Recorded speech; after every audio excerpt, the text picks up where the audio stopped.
नमस्कार दोस्तों। आज हम केमिस्ट्री का पहला अध्याय शुरू करने जा रहे हैं जो कि है मैटर इन आवर सराउंडिंग्स। तो इस चैप्टर में हम बहुत साधारण सी चीज़ें पढ़ेंगे। सबसे पहले हम देखेंगे कि मैटर का क्या मतलब होता है। जब हम समझ जाएंगे कि मैटर क्या होता है, फिर हम देखेंगे कितने स्टेट्स ऑफ मैटर होते हैं, सॉलिड क्या है, लिक्विड क्या है, गैस क्या है, इसके बारे में हम चर्चा करेंगे। और इन सबको हम एक से दूसरे में कैसे बदल सकते हैं इसके बारे में हम चर्चा करेंगे। यानी सॉलिड को लिक्विड में कैसे बदला जाए, लिक्विड को गैस में कैसे बदला जाए, इन सभी बातों पर हम चर्चा करेंगे। तो सबसे पहले हम ये समझने की कोशिश करते हैं कि मैटर होता क्या है। अब देखिए, आप अगर अपने चारों तरफ देखेंगे तो आपको कई तरह की चीज़ें नज़र आती हैं। ऊपर आप देखेंगे तो चांद सितारे नज़र आएंगे, अगल बगल देखेंगे तो पत्थर और मिट्टी नज़र आ सकती है। आप मेरे हाथ में पेन देख सकते हैं। कई तरह की चीज़ें हैं जो आपके चारों तरफ दिख रही हैं। तो ये सभी को हम मैटर कहते हैं। लेकिन मैटर को हम डिफाइन कैसे करेंगे, अगर आप वो समझना चाहें तो आप ये देखें, everything in this universe that has mass and occupies space. यानी जितने भी ऐसे पदार्थ होते हैं जिनका कोई अपना मास हो और जो एक स्पेस ऑक्यूपाई कर रहे हो, यानी कि एक वॉल्यूम हम उनका निकाल पा रहे हैं, वैसे किसी भी चीज़ को आप मैटर कह सकते हैं। तो anything in the universe that has mass and occupies space, दो चीज़ें महत्वपूर्ण है, मास, स्पेस। ठीक है, तो इसीलिए air, water, stone, sand, cloud, pencil, book, तो ये सारे चीज़ें मैटर कहला सकती हैं। क्यों मैटर कहला सकती हैं? क्योंकि इनका एक मास है और ये स्पेस ऑक्यूपाई कर रही हैं। मास क्या है इसके बारे में हमने पहले ही पढ़ लिया है। तो सबसे पहले हम देखते हैं कि फिजिकल नेचर ऑफ मैटर क्या होता है, यानी कि किस प्रकार से हम मैटर को देखते हैं। तो सबसे पहला जो यहाँ पर सवाल उठता है कि क्या मैटर कंटिन्यूअस है या पर्टिकुलेट है, यानी क्या ये एक ही पदार्थ का पूरा बना हुआ है या कई सारे पदार्थों से मिल करके बना हुआ है। तो इसके लिए एक एक्सपेरिमेंट आप सोचिए। मान लीजिए कि आपके पास एकदम साफ पानी रखा हुआ है और इसमें आप इंक का कोई कलर डालते हैं, लाल, ब्लू, कोई इंक का कलर डालते हैं। तो उससे आप क्या देखेंगे कि ये जो पानी है, इस पानी का रंग अचानक से चेंज हो जाता है, यानी कि अब ये लाल कलर का या नीला कलर का हो जाएगा। उतने मात्रा में नहीं होगा जितना कॉन्सेंट्रेटेड इंक था, लेकिन आप देखेंगे कि पानी का कलर चेंज हो रहा है। तो पानी का कलर क्यों चेंज हो रहा है? चेंज होने का सबसे बड़ा कारण ये होता है कि जब आप मान लीजिए कि एक बर्तन में रखे हुए पानी को आप देख रहे हैं, तो जितना भी जो पानी है यहाँ पर, अगर आप माइक्रोस्कोप से देखेंगे तो आपको नज़र आएगा कि हर एक दो जो पार्टिकल्स हैं उनके बीच में स्पेस है, उनके बीच में खाली रिक्त स्थान है। और इन रिक्त स्थानों को ही ये जो आपने इंक डाला है वो इन रिक्त स्थानों को भर देगा। तो इसके कारण क्या होगा कि पानी का जो कलर है वो चेंज हो जाएगा। तो इसीलिए हम ये कह सकते हैं कि ये जो मैटर है ये कंटिन्यूअस नहीं होता है, ये पर्टिकुलेट होता है, यानी कई सारे पार्टिकल्स का बना हुआ होता है। और ये पार्टिकल्स के साइज़ बहुत छोटे होते हैं, इसलिए आपको ये नज़र नहीं आएंगे। तो जैसे कि आप यहाँ पर देख सकते हैं इस चित्र में कि एक छोटा सा जब एरिया लिया गया है किसी एक मैटर का, तो उसके अंदर कई सारे पार्टिकल्स हमें नज़र आ रहे हैं। तो अब सवाल ये उठता है कि इस पार्टिकल का साइज़ क्या होता है। तो साइज़ बहुत ही छोटा होता है, क्योंकि आप तो देख नहीं पा रहे हैं किसी भी पार्टिकल को, आपको माइक्रोस्कोप का यूज़ करना पड़ रहा है। और जो हमने इंक का एग्जाम्पल लिया, वही एग्जाम्पल यहाँ पर दोबारा से लिया जा रहा है कि आपने इंक को लेकर के पानी में मिलाया, फिर यहाँ पर से ये जो घोल था इसमें से आपने 10 ml और निकाला, फिर से पानी में डाला, फिर से आपने 10 ml निकाला, फिर से पानी में डाला। तो आप क्या देख रहे हैं कि ये जो कलर है, कलर धीरे धीरे फीका पड़ता चला जा रहा है। लेकिन ऐसा नहीं हो रहा है कि आप पूरा पानी देख पा रहे हैं, क्योंकि जो भी ये मैटर है इसको आप जैसे ही मिलाते हैं यहाँ पर पानी में, ये जितनी भी रिक्त स्थान थे, जितने भी खाली स्थान थे, उसको पकड़ लेता है। और इसे पकड़ने के कारण क्या होता है कि ये पूरे का आप देखेंगे कि कलर चेंज हो गया। तो इससे हमें ये पता चलता है कि ये जो मैटर है, मैटर के जो पार्टिकल्स हैं, इनका साइज़ बहुत ही छोटा होता है। तो जैसा कि आप यहाँ पर देख सकते हैं तीसरे पॉइंट में, this means there are millions of particles present in the colour which just divide themselves on dilution. यानी जैसे जैसे आप इसे डाइल्यूट करते चले जाते हैं, वैसे वैसे इसका कलर थोड़ा सा चेंज होता है, थोड़ा सा फीका पड़ता है। लेकिन क्योंकि पार्टिकल का साइज़ बहुत छोटा है, इसे होने में काफ़ी समय लगेगा। अब ये जो पार्टिकल्स हैं मैटर के, इनके कैरेक्टरिस्टिक्स को देखते हैं, और ये आपके एग्जाम के लिए बहुत महत्वपूर्ण होगा। सबसे पहले, particles of matter have spaces between them, इसके बारे में हमने चर्चा की। Particles of matter are moving all the time, हमेशा ये एक स्थान से दूसरे स्थान हमेशा घूमते रहते हैं। Particles of matter attract each other, तो ये जो 3 प्रॉपर्टीज़ हैं ये आपको एग्ज़ाम के लिए बिल्कुल याद रखनी होंगी। यहाँ पर से क्वेश्चन बन सकते हैं। Which of the following are properties of matter, which of the following is not a property of matter. ये सारे सवाल हैं जो आपके क्वेश्चन आपकी परीक्षा में पूछे जा सकते हैं। तो स्पेसेस बिटवीन देम का हमने उदाहरण देख लिया, आप समझ गए होंगे। यहाँ पर दोबारा से एक और एग्जांपल लिया गया है कि जैसे जैसे आप चीनी मिलाते जाएंगे आप देखेंगे कि जो पानी में अगर आपने चीनी मिलाया है तो सारा जो वो सॉल्यूशन होगा उसका टेस्ट एक ही जैसा होता है। ऐसा नहीं होगा कि ऊपर की परत पर ज़्यादा मीठा है, नीचे की परत पे कम मीठा है, ऐसा नहीं होता है। तो होता क्या है कि जितने भी स्पेसेस होते हैं, जितने भी खाली स्पेस होते हैं, वे सारे स्पेस ये जो चीनी आपने डाला है पानी में वो ऑक्यूपाई कर लेता है और इसके कारण सबका जो टेस्ट होता है वो एक समान हो जाता है। दूसरी प्रॉपर्टी जो हमने देखी थी वो है particles of matter are continuously moving, यानी जो पार्टिकल्स होते हैं वे हमेशा घूमते रहते हैं एक स्थान से दूसरे स्थान, और ये जो मोशन होता है इन पार्टिकल्स का उसके कारण ये जितने भी पार्टिकल्स होते हैं इनकी अपनी काइनेटिक एनर्जी होगी। तो इसीलिए आप इस बात का ज़रूर ध्यान रखें कि पार्टिकल्स जो होते हैं वो हमेशा घूमते रहते हैं, हमेशा एक स्थान से दूसरे स्थान जाते रहते हैं। जैसे मान लीजिए दोबारा हम एग्जांपल लेते हैं वही इंक डालने का। तो यदि आप इंक डाल करके पानी में छोड़ दें कुछ समय तक तो आप ये देखेंगे कि कुछ समय के बाद जो पूरा जो कलर है उस पानी का वो चेंज हो गया है। चेंज होने का कारण क्या होगा? कारण ये होगा कि जो पार्टिकल्स हैं वो हमेशा घूमते रहते हैं और यही घूमने के कारण हम देखेंगे कि उनका जो कलर है वो चेंज हो गया। ये जो प्रोसेस होता है सारे पार्टिकल्स के घूमने का, इसे हम डिफ्यूजन कहते हैं। Process of mixing 2 types of particles together is called as diffusion. एक बात आप ध्यान रखना है आपको, टेम्परेचर का क्या रोल होता है यहाँ पर और प्रेशर का क्या रोल होता है, इसके बारे में हम आगे चर्चा करेंगे अभी। लेकिन आप ध्यान रखें कि अगर हम टेम्परेचर बढ़ाते हैं तो टेम्परेचर बढ़ाने के साथ ही ये मूवमेंट जो है ये बहुत फास्ट हो जाएगा और इसके कारण ये जो घुलने की जो प्रवृत्ति होगी, जो डिफ्यूजन होगा, ये भी फास्ट हो जाएगा। तो इसीलिए आप ध्यान रखें कि टेम्परेचर बढ़ाने से क्या होता है और यही प्रेशर बढ़ाने से भी हम कुछ ऐसा ही होते हुए देखेंगे। तो टेम्परेचर और प्रेशर से क्या होता है ये ध्यान रखें। तो डिफ्यूजन यानी घुलने की जो प्रवृत्ति है उसके बारे में बात कर रहे हैं। तो बिफोर डिफ्यूजन आप क्या देखेंगे कि जो पार्टिकल्स हैं वो खाली स्थान को धीरे धीरे भर रहे हैं, लेकिन जैसे डिफ्यूजन का जो प्रोसेस है वो कंप्लीट हो जाएगा तो उसके बाद आप देखेंगे कि ये जो सारे पार्टिकल्स हैं उन्होंने अपना स्थान होमोजीनियसली ले लिया है, यानी कि सही अंतराल पर अपना स्थान इन्होंने ले लिया है। तो kinetic energy of particles also increases on heating. Movement बढ़ रहा है तो मूवमेंट बढ़ने के साथ काइनेटिक एनर्जी बढ़ेगी। ये हमने फिजिक्स के लेक्चर में वर्क एनर्जी पावर में पढ़ा था। अब तीसरी जो प्रॉपर्टी है वो है particles of matter attract each other. Particles of matter are always held together because of a force of attraction between them. ध्यान रखें, याद होगा आपको ग्रेविटेशन के बारे में हमने यही चर्चा की थी फिजिक्स में कि ग्रेविटेशन के कारण हमेशा दो जो बॉडीज़ होती हैं वो एक दूसरे के करीब आ जाती हैं। इसको आपको ध्यान रखना होगा। ये आपसे एग्जाम में पूछा जा सकता है कि फोर्स ऑफ अट्रैक्शन जो है सॉलिड में सबसे ज़्यादा होता है, लिक्विड में उससे कम होता है, गैस में सबसे कम होता है। तो फोर्स ऑफ अट्रैक्शन अगर आपसे पूछा जाए विच of the following have the highest force of attraction between them, तब उसमें सॉलिड का नाम पहले आएगा, फिर लिक्विड का नाम आएगा और अंत में गैस का नाम आएगा। तो ये जो सॉलिड, लिक्विड और गैस की हम बात कर रहे हैं इन्हें हम स्टेट्स ऑफ मैटर कहते हैं। तो इसीलिए 3 प्रकार के स्टेट्स ऑफ मैटर होते हैं, एक जिसे हम सॉलिड कहते हैं, एक जिसे हम लिक्विड कहते हैं और तीसरा जिसे हम गैस कहते हैं। तो सॉलिड, लिक्विड और गैस हम किसे कहेंगे? कैसी प्रॉपर्टीज़ होती हैं जिनके कारण हम ये कह सकते हैं कि कोई एक जो मैटर है वो सॉलिड है या वो मैटर लिक्विड है या वो मैटर गैस है। तो उसके बारे में आगे हम यहाँ पे चर्चा करते हैं। तो सबसे पहले सॉलिड स्टेट की बात करते हैं। तो सॉलिड स्टेट में सबसे प्रमुख बात आप क्या देखते हैं कि उनका एक निर्धारित शेप होता है, कि जिस आकार के वे होंगे वो एक निर्धारित आकार होता है। जैसे मान लीजिए कि अगर हम पानी की बात करें तो पानी का 3 स्टेट क्या होगा? एक होगा आइस, एक होगा जो साधारण जल है वाटर, और आप वाटर वेपर की बात कर सकते हैं जो कि इसका गैसियस स्टेट होता है। तो आइस में आप क्या देखते हैं कि आइस में आपको नज़र आएगा कि एक शेप है कुछ इस प्रकार का जो कि फिक्स शेप रहता है।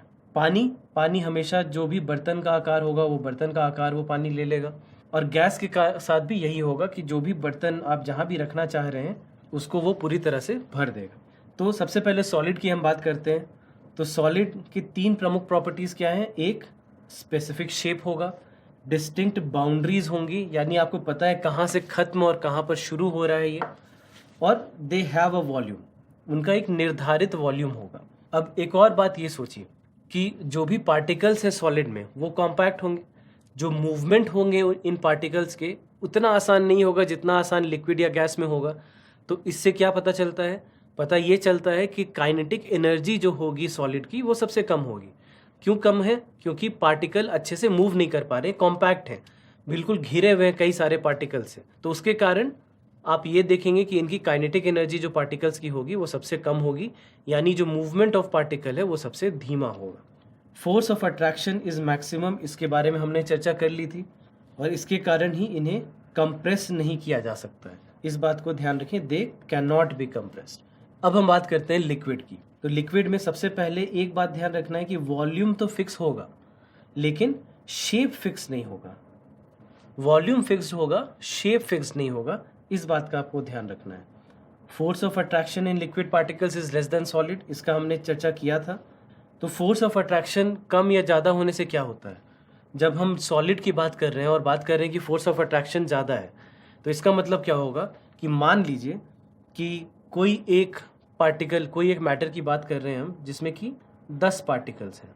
हम मान के चल रहे हैं कि कोई एक ऐसा मैटर है जिसमें 10 पार्टिकल हैं। ये जो मैटर है ये जब सॉलिड होगा तो हम क्या देखेंगे कि एक छोटे से स्थान में ये जो 10 पार्टिकल्स हैं ये बिल्कुल आपको दिखेंगे कि ये कॉम्पैक्ट है। लेकिन यदि हम बात करेंगे इसी पार्टिकल की जब ये लिक्विड हो, तब हम क्या देखेंगे कि अब ये जो पार्टिकल्स हैं ये थोड़े बिखरे हुए हैं। अब यही अगर हम इन्हीं 10 पार्टिकल्स की बात करें उसी मैटर का जो अब गैस के स्टेट में है, तो हम ये देखेंगे कि ये बहुत ज़्यादा ही अलग थलग दिखेंगे हमें। तो इसके कारण हम क्या कह रहे हैं कि इसके कारण हम ये कह रहे हैं कि इन्हें यानी सॉलिड को हम कंप्रेस नहीं कर सकते। लिक्विड को हम थोड़ा सा कंप्रेस कर सकते हैं क्योंकि यहाँ पर आप देख रहे हैं कि जो भी पार्टिकल्स हैं उनके बीच में कुछ खाली स्थान है, और जब हम बात कर रहे हैं गैस की तो गैस में आप देख रहे हैं कि काफ़ी खाली स्थान है। तो इसके कारण क्या होगा कि इन्हें बहुत ज़्यादा कंप्रेस किया जा सकता है। उदाहरण मैं देता हूँ आपको। आपने सब ने अपने अपने घरों में एलपीजी सिलेंडर तो देखा होगा। जब हम बात करते हैं एलपीजी सिलेंडर की तो आपको शायद पता हो ये 14.2 किलो का होता है, 14.2 kgs का ये होता है। तो जब 14.2 किलो की हम बात कर रहे हैं उसमें जो एलपीजी होता है, आप ध्यान दीजिए कि वो एलपीजी शायद 1 महीने आपके घर चल जाए, किसी के घर हो सकता है 2 महीने चल जाए।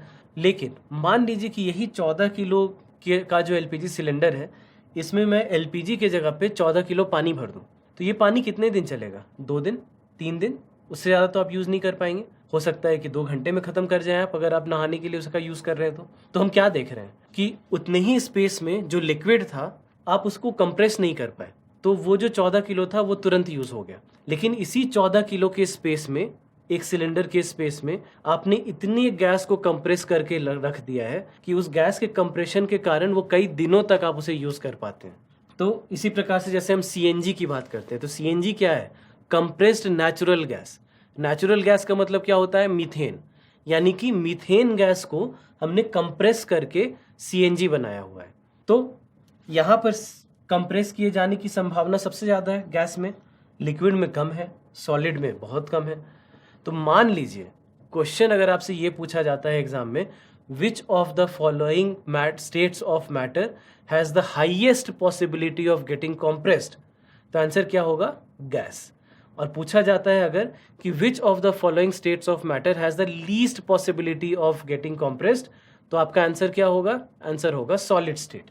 तो इस बात का इसलिए ध्यान रखना है आपको। अब एक और छोटा सा कॉन्सेप्ट जिसके ऊपर कुछ क्वेश्चन पूछे जा चुके हैं आपके एग्जाम में पहले भी, कि can other matter diffuse into liquid, क्या दूसरे जो मैटर होते हैं वो लिक्विड में डिफ्यूज कर सकते हैं?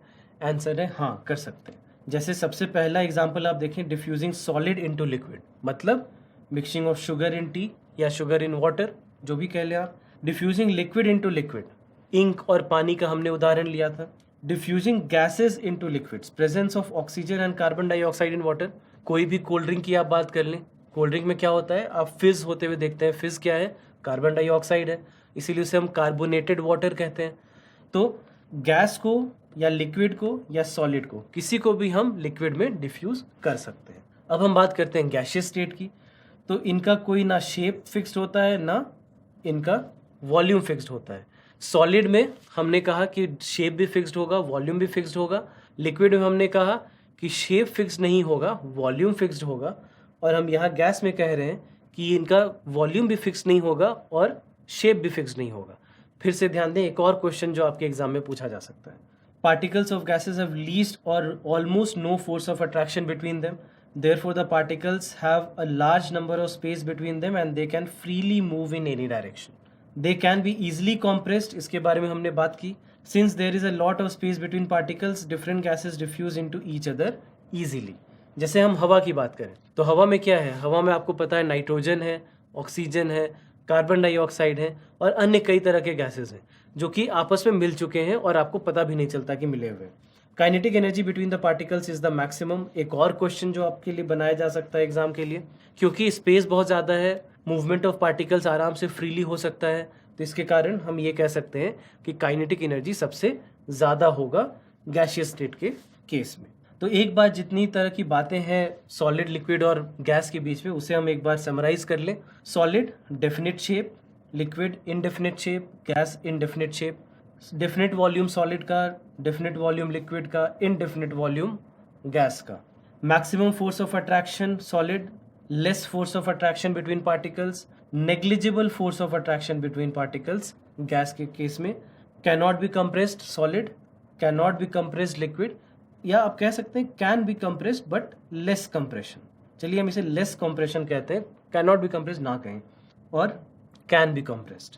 Kinetic energy of particles is minimum, kinetic energy of particles more than solid liquid के केस में, kinetic energy of particles maximum gas के केस में। Particles can not move, rather they vibrate only at their fixed position solid। particles can slide over one another liquid। particles can move freely gas। Highest density solid क्योंकि particles एकदम नज़दीक है, density is lower than solid क्योंकि particles थोड़े से अलग हैं, lowest density gas. Solid flow नहीं कर सकते, लिक्विड फ्लो कर सकते हैं और गैस फ्लो कर सकते हैं, इसीलिए इन दोनों को हम फ्लूइड भी कहते हैं। तो एक बार मैं चाहूँगा कि स्क्रीन को आप पॉज कर लें कुछ देर के लिए और ध्यान से देख लें जितने भी प्रॉपर्टीज़ मैंने यहाँ पे लिखे हैं, क्योंकि इनसे क्वेश्चन पूछे जा सकते हैं और आपके पहले भी एग्ज़ाम में और सारे एग्ज़ाम से पूछे जा चुके हैं। तो इसलिए आप थोड़ा सा एक बार रुक करके 5 मिनट पॉज करके बिल्कुल अच्छे से ध्यान से इस टेबल को देख लीजिए एक बार। अब अगला सवाल ये उठता है कि क्या मैटर अपने स्टेट को चेंज कर सकता है। अभी तक हमने बात की कि लिक्विड स्टेट है, सॉलिड स्टेट है, गैसियस स्टेट है। तो बात यहाँ पर ये निकल के आती है कि क्या हम लिक्विड को सॉलिड में बदल सकते हैं, सॉलिड को गैस में बदल सकते हैं कि नहीं, गैस को लिक्विड में बदल सकते हैं, या मतलब जितने भी स्टेट्स हैं आपस में चेंज हो सकते हैं कि नहीं। तो इसीलिए सबसे सीधा सा एग्जाम्पल है पानी का। पानी को आप बर्फ़ के रूप में देखते हैं सॉलिड, पानी को आप पानी के रूप में देखते हैं लिक्विड, और पानी भाप भी बन जाता है यानी वाटर वेपर भी बन जाता है जब आप उसे उबालते हैं, जब बॉईल करते हैं। तो आप कह सकते हैं कि वाटर या पानी तीनों स्टेट में है और तीनों स्टेट में चेंज होते हैं। आप देखते हैं पानी को आप फ्रिज में रख दीजिए, फ्रीज़र में, थोड़ी देर में आप देखेंगे बर्फ़ में तब्दील हो जाएगा। पानी को आप उबलने के लिए चढ़ा दीजिए तो आप क्या देखेंगे कि वो गैस में बदल जाएगा। तो हम क्या देख रहे हैं कि एक स्टेट से दूसरे स्टेट में चेंज होना पॉसिबल है। अब हम चर्चा करते हैं कि चेंज ऑफ टेम्परेचर का क्या इफेक्ट होता है। इसके बारे में छोटी सी चर्चा हमने की थी। तो सबसे पहले जब मान लीजिए कि अगर कोई सॉलिड है और सॉलिड को अगर हम हीट करते हैं, तो सॉलिड को हीट करते ही क्या होगा कि जितने भी पार्टिकल्स थे जो काफ़ी मजबूती से एक दूसरे के साथ जकड़े हुए थे, ये फोर्स ऑफ अट्रैक्शन अब धीरे धीरे कम होने लग जाएगा। और फोर्स ऑफ अट्रैक्शन जैसे ही कम होने लग जाएगा, जो मूवमेंट है पार्टिकल्स के बीच में वो थोड़ा थोड़ा होने लग जाएगा। और जैसे ही फोर्स ऑफ अट्रैक्शन कम होता है, मूवमेंट बढ़ता है, तो ये प्रॉपर्टी किसकी है, ये प्रॉपर्टी लिक्विड की है। तो इसीलिए सॉलिड जो है वो लिक्विड में परिवर्तित हो जाएगा। तो सबसे पहले क्या हो रहा है कि आपके पास सॉलिड है जिसमें कई सारे पार्टिकल्स हैं जो एक दूसरे से काफ़ी नज़दीक हैं। अब जैसे ही आपने इसमें हीट प्रोवाइड कराया, इनके बीच का जो फोर्स ऑफ अट्रैक्शन था वो धीरे धीरे कम होने लगेगा और पार्टिकल्स जो हैं वो थोड़े से एक दूसरे से अलग होने शुरू हो जाएंगे। और इसके कारण आप ये देखेंगे कि धीरे धीरे पार्टिकल के बीच जो स्पेस है वो स्पेस बढ़ने लग जाएगी और स्पेस बढ़ने के कारण ये लिक्विड में परिवर्तित हो जाएगा। और यही लिक्विड से गैस में भी होगा। जब हम भी हम हीट प्रोवाइड कराएंगे तो यही हम होते हुए देखेंगे लिक्विड के साथ भी। तो जैसा आप यहाँ पे देख सकते हैं, as we heat solids the kinetic energy between the particles of solids increases. Kinetic energy सबसे पहले बढ़ेगी, which decreases the force of attraction. They start vibrating and changing their position slowly due to heat the particles become free and a solid converts into liquid. तो इस point को हम क्या कहते हैं? मेल्टिंग पॉइंट कहते हैं। Temperature at which the solid melts to become liquid at atmospheric pressure is called as melting point. So for example, melting point of ice is 273 Kelvin, यानी कि 0 डिग्री सेल्सियस। तो ये मेल्टिंग पॉइंट ऑफ आइस हो जाता है। Fusion क्या होता है, एक और कॉन्सेप्ट है यहाँ पे। तो process of melting of solid into liquid is called as fusion. अब यहाँ पर एक बहुत ही इंपॉर्टेंट कॉन्सेप्ट है जो आपको पता होना चाहिए, वो है लेटेंट हीट। लेटेंट मतलब होता है जो भी छुपा हुआ हो, तो जो भी छिपा हुआ हो उसे हम कहेंगे लेटेंट। तो लेटेंट हीट मतलब छिपा हुआ हीट। क्यों छिपा हुआ हीट कह रहे हैं इसे?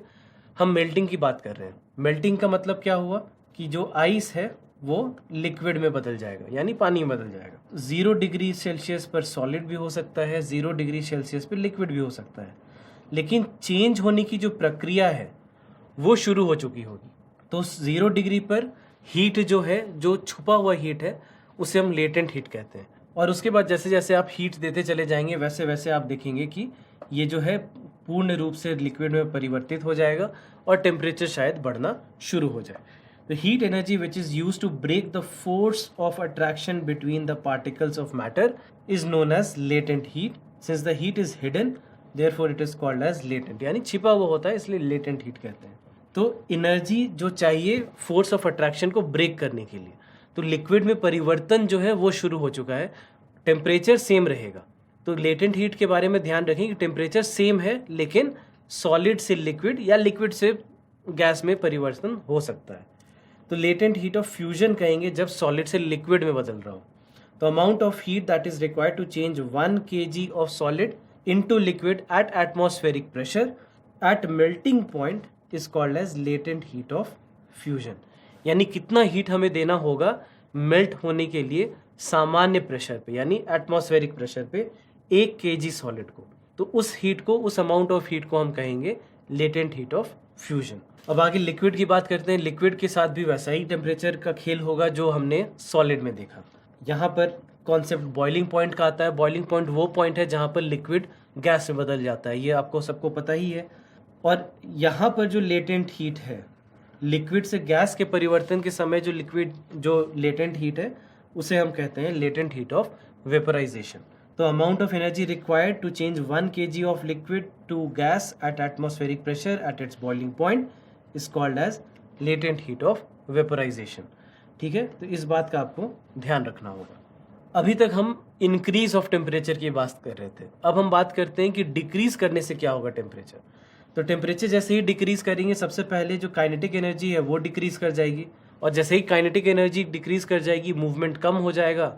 मूवमेंट के कम होते ही आप देखेंगे कि जो फोर्स ऑफ अट्रैक्शन है वो बढ़ गया। फोर्स ऑफ अट्रैक्शन के बढ़ने के कारण जो गैस है वो लिक्विड में परिवर्तित हो जाएगा, और यदि लिक्विड है तो वो सॉलिड में परिवर्तित हो जाएगा। तो गैस से जो लिक्विड में परिवर्तन की जो स्थिति होती है उसे हम कहते हैं कंडेंसेशन।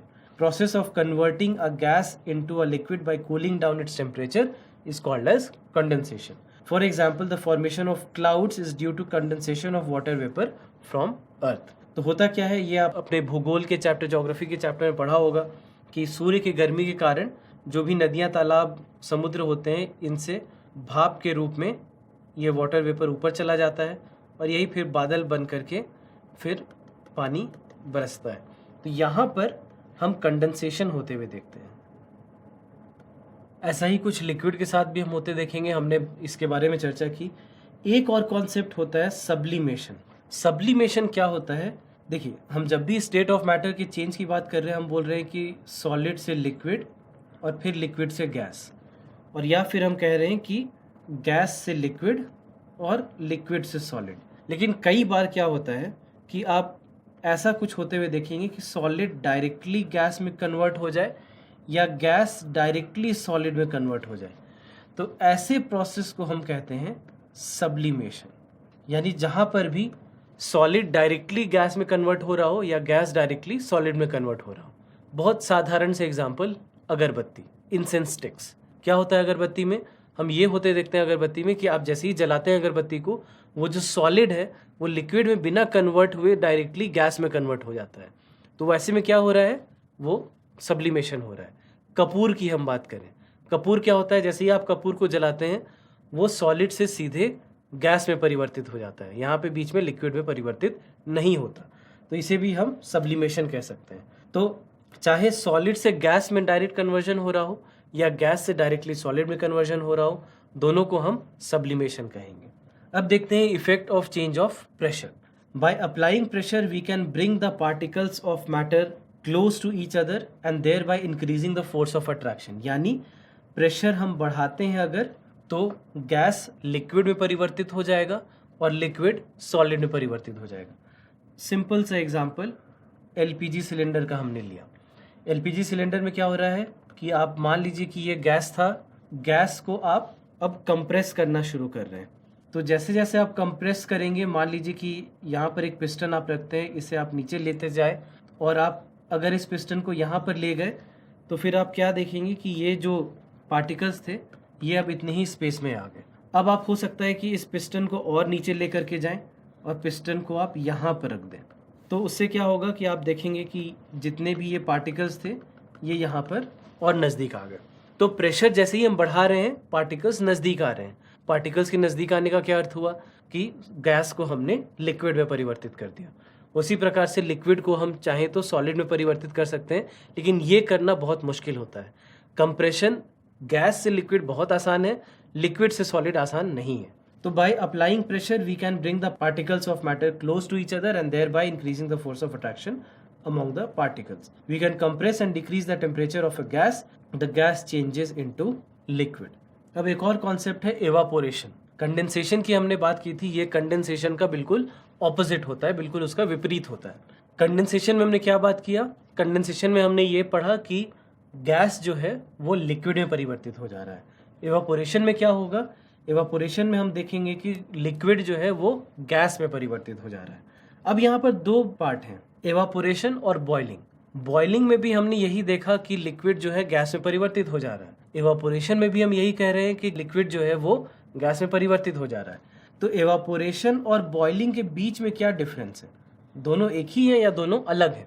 तो इस बात का ध्यान रखें कि जब वेपर प्रेशर जो है वो एटमॉस्फेरिक प्रेशर के बराबर हो तो वैसे में बॉइलिंग होता है, और जब वेपर का जो प्रेशर है वो एटमॉस्फेरिक प्रेशर से कम हो, यानी कि ये जो लिक्विड है जो गैस में परिवर्तित हो रहा है इसके प्रेशर की हम बात कर रहे हैं, इस मैटर का जो प्रेशर है वो अगर एटमॉस्फेरिक प्रेशर से कम हो तो वैसे में एवापोरेशन होगा, और यदि वो उसके बराबर हो तो वैसे में बॉइलिंग होगा। अब आगे हम पढ़ते हैं कि फैक्टर्स अफेक्टिंग एवापोरेशन क्या क्या होते हैं। सबसे पहले अगर सरफेस एरिया ज़्यादा है तो सरफेस एरिया ज़्यादा होने से रेट ऑफ एवापोरेशन इंक्रीज कर जाएगा। यानी मान लीजिए कि हम एक पतले से ग्लास में पानी को रखें और इसके विपरीत एक बाल्टी में पानी को रखें, तो बाल्टी से एवापोरेशन ज़्यादा होगा, इस ग्लास से एवापोरेशन कम होगा।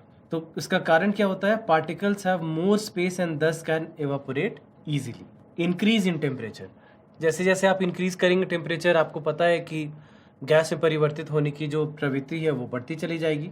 क्यों? क्योंकि काइनेटिक एनर्जी जो है पार्टिकल्स के बीच में वो इंक्रीज कर जाता है।